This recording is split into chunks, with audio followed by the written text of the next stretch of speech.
फांसी के फंदे को फूलों की माला समझकर गले लगा लिया, जिन्होंने अनेक युवाओं के लहू में देशभक्ति की भावना का ऐसा जोश भरा जो अंग्रेजी हुकूमत को तूफान की तरह ले उड़ा।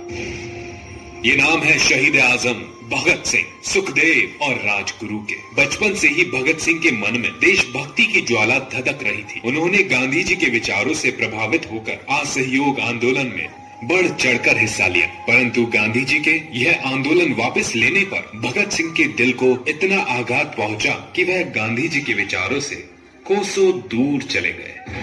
भगत सिंह के नए विचारों को सुखदेव व राजगुरु ने अपनाया और एक नई ताकत बनकर उभरे। कौमी एकता को बढ़ावा देने के लिए उन्होंने सरकार के विरुद्ध पर्चे बांटकर जनता को जागृत किया। लाला जी की हत्या का बदला उन्होंने फिरंगी अफसर जॉन सॉन्डर्स को मौत के घाट उतार कर लिया और अंग्रेजी बहरों को सुनाने के लिए असेंबली में बम से धमाका किया और बाद में अपनी गिरफ्तारी दौड़ गई, जिसने ब्रिटेन में फिरंगियों के सिंहासन तक को हिला डाला। और आगे भगत सिंह, सुखदेव, राजगुरु, आपने सरकार के विरुद्ध लोगों को भड़काया और भरी असेंबली में बम फेंके। इन सब के पीछे आपका क्या मकसद है? हम बम बनाना जानते हैं योर ऑनर, इसलिए उसकी ताकत भी जानते हैं। हमने जानबूझकर अपने बम में केमिकल्स और सॉफ्ट मिल्स का इस्तेमाल नहीं किया। हमने तो फेंका भी इतना दूर था कि किसी को नुकसान नहीं हो, क्योंकि हम इंसानी जिंदगी की कदर करते हैं, प्यार करते हैं, सम्मान करते हैं। हमारा मकसद किसी को मारना नहीं योर ऑनर, हमारा मकसद सिर्फ हमारी बात सुनाना था और बहरों को सुनाने के लिए धमाके की जरूरत होती है, इसलिए ये बम फोड़ा गया। यह बम एक चेतावनी थी अंग्रेजी हुकूमत के लिए कि यहाँ का वक्त खत्म होने को आया है। ये बम एक चेतावनी है असेंबली में बैठे उन लोगों के लिए जो आवाम के साथ गद्दारी करते चले आ रहे हैं, उसे रोक दे, इसलिए ये बम फोड़ा गया। और आप सब ने किसानों, मजदूरों के घर घर जाकर सरकार के खिलाफ पर्चे बांटे, उसकी क्या वजह है? ट्रेड डिस्ट्रीब्यूट बिल और पब्लिक सोसाइटी बिल के जरिए उनसे विरोध करने का हक भी छीना जा रहा है। उनकी पीड़ा और उनके संघर्ष को दुनिया के सामने लाना हमने अपना फर्ज समझा, इसलिए ये धमाका किया और पर्चे बांटे। पर इस प्रॉब्लम के सॉल्यूशन के लिए गवर्नमेंट और लीडर्स के बीच समझौता हो रहा है ना? लेकिन हम चाहते हैं कि हमारे नौजवान, हमारी नई पीढ़ी खुद सोचे कि उन्हें कैसा भविष्य चाहिए। वो सवाल करना सीखे, आंखें मूंद के किसी के पीछे चलना भी एक गुलामी है। और हमारे महान नेताओं को चाहिए कि वो आवाम को उपदेश और प्रवचन देना बंद करें और उनकी सुने। इंकलाब जिंदाबाद, इंकलाब जिंदाबाद, इनकलाब, इनकलाब, इनकलाब।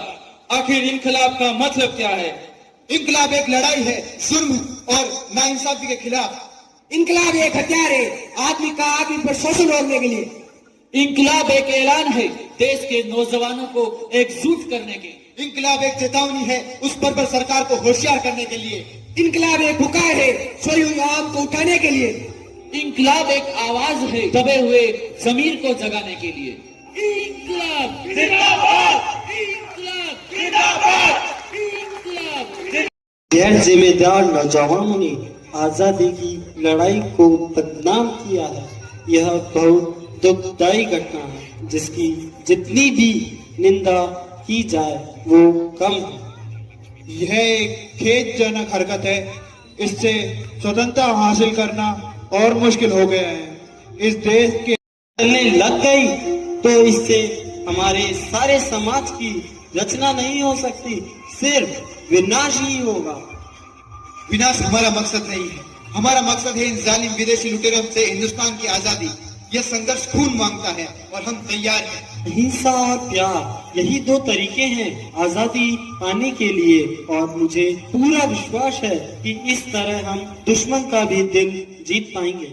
इतने सालों से इस अहिंसा और प्यार के तरीके से हम कितने जनरल डायर और कितने लॉर्ड विनरों का दिल जीत पाए हैं। हम अंग्रेज सरकार से बातचीत करने के लिए तैयार हैं। कमजोर और ताकतवर के बीच कोई बातचीत और कोई समझौता नहीं हो सकता। अंग्रेज पहले हमारे घर से बाहर निकले, फिर हम इनसे बात करेंगे। हमने डोमेन स्टेशन की मांग की है और वो हम लेकर रहेंगे। टोटल इंडिपेंडेंस, पूर्ण स्वराज्य, बस ये हमारा हक है और इसे हम छीन के लेंगे। हम सबका एक ही मकसद है और वो है आजादी। सिर्फ आजादी हमारा मकसद नहीं है, आजादी का मतलब क्या है कि हुकूमत अंग्रेजों के हाथों से निकलकर मुट्ठी भर रईस और ताकतवर हिंदुस्तानियों के हाथ लग जाए? क्या यह आजादी है? अगर ऐसा हुआ तो कल हिंदुस्तान एक आजाद मुल्क तो होगा, लेकिन एक भ्रष्ट शोषक और सांप्रदायिक समाज बनकर रह जाएगा। हम सबको मिलकर बनाना है एक समाजवादी वतन। These are things have no value for us. Somehow decisions take to rule poor and illiterate country. I strongly observe, my lord, neither my country is poor nor illiterate. सब तुम्हारे बाप दादा बोलना भी नहीं जानते थे। यहाँ का बच्चा बच्चा रामायण और गीता का पाठ पढ़ता था। सोने की चिड़िया था हमारा देश, वो सोना जिसकी चमक तुम्हें इंग्लैंड से यहाँ खींच लाई। यही लूटने आए थे ना ईस्ट इंडिया कंपनी के नाम पर? भूल गए? व्यापारी के भेष में लुटेरे हो तुम लोग। Order.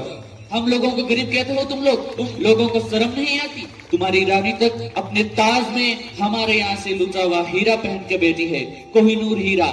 चोरों, Order. निकल लो, अभी भी वक्त है तुम्हारे पास। कहीं 30 करोड़ हिंदुस्तानी एक साथ चीख पड़े ना तो तुम 1,05,000 अंग्रेज मेरे होकर मांगोगे। यह अदालत सभी गवाहों और बयानात को मद्देनजर रखते हुए दफा 121 और दफा राजगुरु को फांसी की सजा सुनाती है। All three will hang by neck till their death.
आप लोगों की कोई आखिरी ख्वाहिश? हमारी पहली और आखिरी ख्वाहिश तो आप पूरी नहीं कर सकते जय साहब। मुमकिन हो तो हमारे हाथ खोल दिए जाए। हम यहाँ लोग एक बार गले मिलना चाहते हैं।